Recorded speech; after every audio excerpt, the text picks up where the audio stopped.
नमस्कार दोस्तों, स्वागत है आपका हमारे YouTube चैनल पर। आज हम पढ़ेंगे 30 मार्च 2026 के महत्वपूर्ण करंट अफेयर्स जो सभी प्रतियोगी परीक्षाओं के लिए बेहद महत्वपूर्ण हैं। तो चलिए शुरू करते हैं। पहला प्रश्न है, हाल ही में राष्ट्रीय पिछड़ा वर्ग आयोग NCBC के अध्यक्ष का कार्यभार किसने ग्रहण किया है? विकल्प हैं ए. हंसराज अहीर, बी. साध्वी निरंजन ज्योति, सी. भगवान लाल साहनी, डी. डॉक्टर लोकेश कुमार प्रजापति। सही उत्तर है बी. साध्वी निरंजन ज्योति। पूर्व केंद्रीय मंत्री साध्वी निरंजन ज्योति ने हाल ही में राष्ट्रीय पिछड़ा वर्ग आयोग NCBC के अध्यक्ष का पदभार ग्रहण किया है। ये आयोग एक संवैधानिक निकाय है जो पिछड़े वर्गों के हितों की रक्षा करता है। अगला प्रश्न है, राष्ट्रीय बाघ संरक्षण प्राधिकरण NTCA के नए सदस्य सचिव के रूप में किसे नियुक्त किया गया है? विकल्प हैं ए. संजय कुमार, बी. SP यादव, सी. राजेश गोपाल, डी. अनूप कुमार नायक। सही उत्तर है ए. संजय कुमार। वरिष्ठ IFS अधिकारी संजय कुमार को राष्ट्रीय बाघ संरक्षण प्राधिकरण NTCA का नया सदस्य सचिव नियुक्त किया गया है। NTCA पर्यावरण, वन और जलवायु परिवर्तन मंत्रालय के तहत एक वैधानिक निकाय है। अगला प्रश्न है, 8वें हॉकी इंडिया पुरस्कार 2025 में major Dhyan Chand lifetime achievement award से किसे सम्मानित किया गया है? विकल्प हैं A. Ajit Pal Singh, B. Dhanraj Pillay, C. Zafar Iqbal, D. Ashok Kumar. सही उत्तर है सी. जफर इकबाल। पूर्व भारतीय हॉकी कप्तान और ओलंपियन जफर इकबाल को भारतीय हॉकी में उनके उत्कृष्ट और जीवन भर योगदान के लिए 8वें हॉकी इंडिया पुरस्कार 2025 में major Dhyan Chand lifetime achievement award प्रदान किया गया है। अगला प्रश्न है, हाल ही में आयोजित हॉकी इंडिया वार्षिक पुरस्कार 2025 में बलबीर सिंह सीनियर पुरस्कार प्लेयर ऑफ द ईयर पुरुष और महिला वर्ग में क्रमशः किसने जीता है? विकल्प हैं ए. मनप्रीत सिंह और सविता पूनिया, बी. PR श्रीजेश और वंदना कटारिया, सी. हरमनप्रीत सिंह और सलीमा टेटे, डी. हार्दिक सिंह और नवनीत कौर। सही उत्तर है डी. हार्दिक सिंह और नवनीत कौर।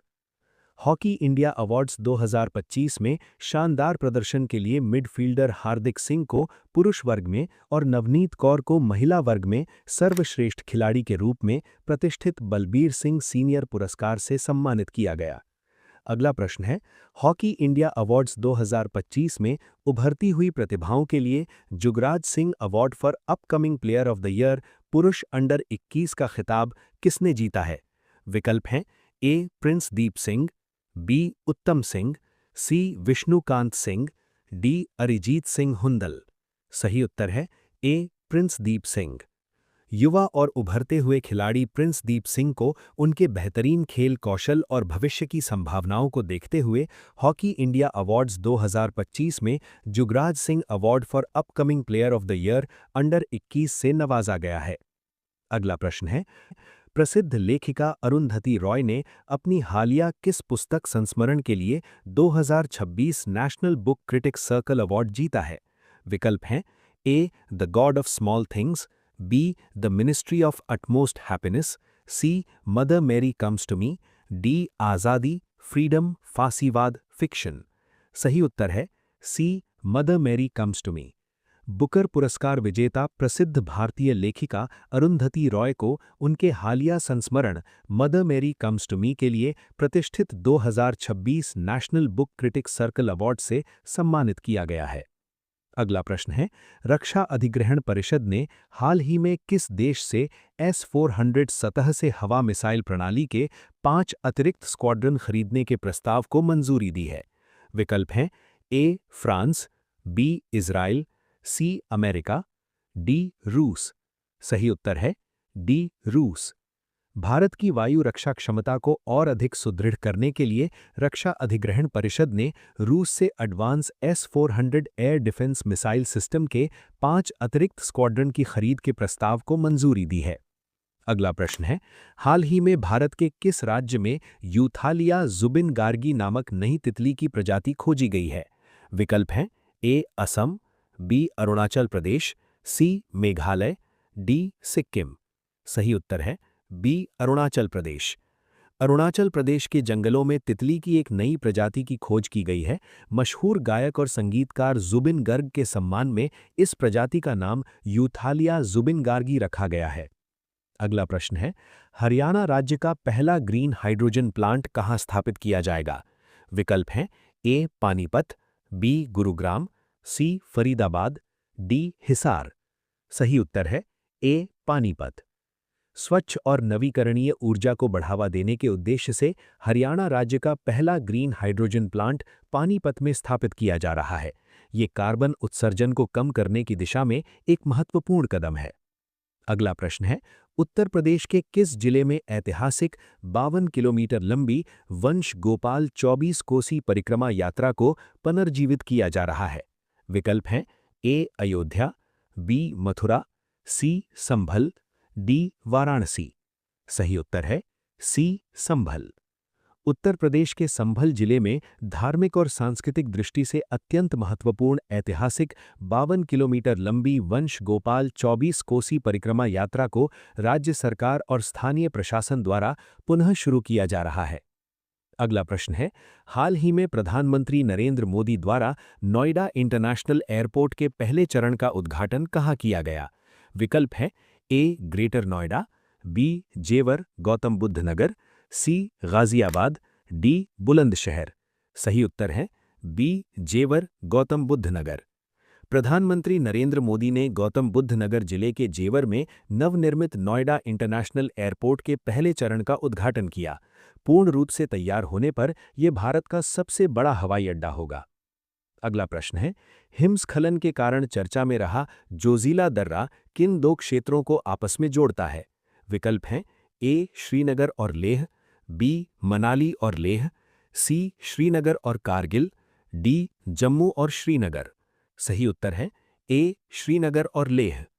जोजिला दर्रा हिमालय में स्थित एक अत्यंत महत्वपूर्ण और सामरिक पहाड़ी दर्रा है जो केंद्र शासित प्रदेश लद्दाख यानी लेह को कश्मीर घाटी श्रीनगर से जोड़ता है। भारी बर्फबारी और हिमस्खलन के कारण ये अक्सर बंद रहता है।